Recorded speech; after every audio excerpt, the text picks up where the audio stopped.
We are expecting Governor Abbott to sign off on that $18 billion property tax bill. This deal comes, as you know, after months of debate among GOP leadership here in Texas. One lawmaker says that this plan will save millions of Texas homeowners more than $1,000 a year. So let's get into it and talk about what this deal means for homeowners today. We've got Realtor and property tax consultant Chandler Crouch with us. He is based out of Fort Worth and has helped a lot of people with their property taxes and their property appraisals over the years. Chandler, good to see you as always. Good to see you. Thank you for having me on. So, Chandler, we talked about this with you on our Politics podcast. It seems like a lifetime ago, but I think it was just about a little more than a month ago. And we were talking about these dueling bills with the Texas House and the Texas Senate. And you said, you know, it would be nice if we got kind of a combination of these two. And it looks like that's some of what we got here. Yeah, it is. They took the best parts of the Senate bill and some good components from the House bill, and they got rid of the worst components, and now homeowners are going to save a bunch of money.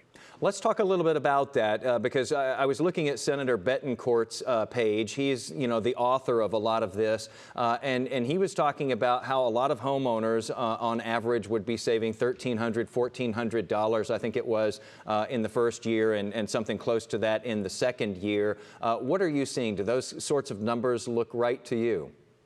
They do, but the math is kind of complicated, so I'm glad that he put those numbers out there. The homestead exemption savings is going to be relatively easy to calculate, but then you have this rate compression component, and it's hard to put a tangible number on that.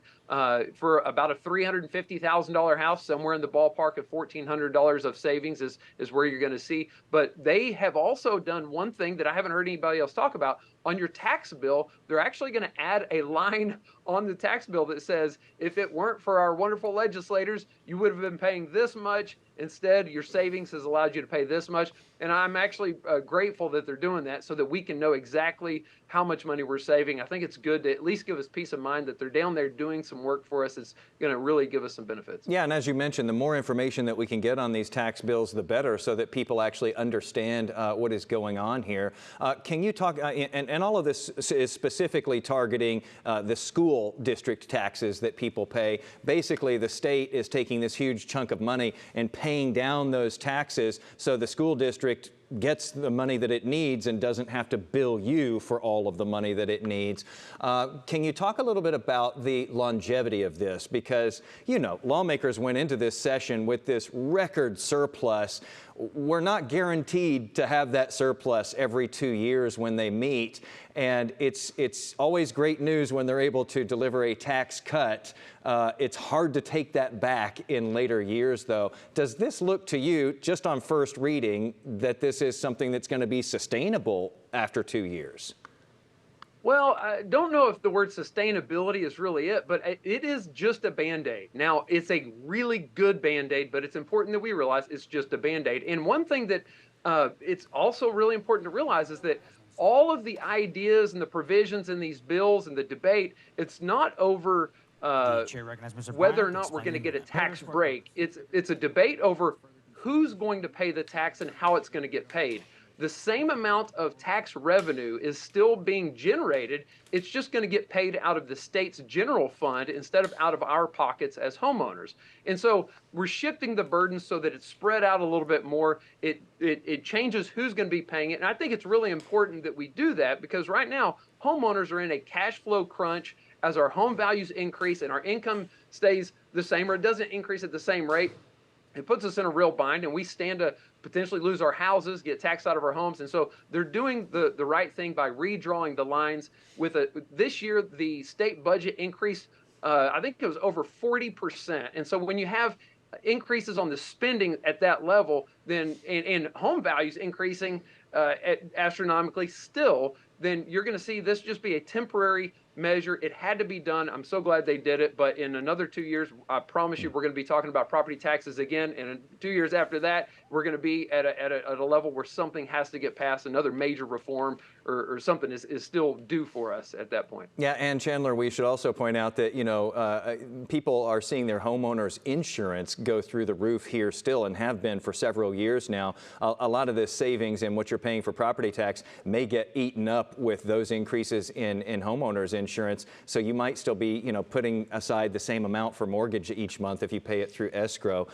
We should note here that voters have to sign off on this this fall. This is not something, and we have to underscore this, that people are going to notice in this year's taxes. Correct. Yeah, there's a constitutional amendment that has to be passed. I don't see any challenge in any of us voting against that. Something as you go to the ballot box and you wonder, is this a good thing or a bad thing? Something that's very important to realize is that our schools are still going to get funded. They're going to get funded out of the state's general fund, just not directly out of your pocketbook and your property tax bill. So nobody's getting robbed of any money here. Our schools are going to be funded. There are teacher raises and salaries. I think that's going to possibly end up in a different special session. All we're talking about right now is how much of the burden is going to be paid out of your pocket. That bill should pass with flying colors. And so I'm looking forward to seeing the savings. Realtor and property tax consultant Chandler Crouch. I see more episodes of Y'all-itics in your future if you will be with us again. This is something that affects a lot of people. I hope so. I love it. Can I add one more little point? Yes, absolutely. Floor is yours. This year, something that nobody's talking about that I think is tremendous is that we are now going to have more taxation with representation. They're adding 3 new members to the board of directors at the appraisal district, so we get to control who is controlling our property values at the appraisal district, and I just think it's a tremendous thing. That's one of the major steps that they've made so that we can get representation, have more of a say in how this system works. So again, I thank you for bringing this to light. Thank you, Jason. And you've had a lot of experience with those boards, Chandler. You think that that's going to make a huge difference? I think it is, because it gives us the ability to have somebody representing our interests. Up to this point in property taxes, we really didn't have anybody representing taxpayers on the value side of the equation, and that's the side that impacts us the most. And I'll even add another caveat to that. Since we as citizens are getting to vote for the board of directors at the appraisal district and we get that representation, now the legislature is taking it one step further. They're allowing the board of directors at the appraisal district to decide who gets to sit on the appraisal review board. If you've ever been to a protest hearing, this is almost the appraisal review board members serve as kind of like the jury. And so now we're going to get our representatives playing a role in who gets to sit in those protest hearings. And so the representation that taxpayers have received through this bill is grown leaps and bounds. None of this is where we want to see it end up, but it's a tremendous first step, and I'm encouraged by it. It's going to be interesting to see how that changes the process going forward. Thanks for bringing that up as we close out here. Chandler, thanks again for being with us here today and making us smarter on this, and have a great weekend. You too. Thank you.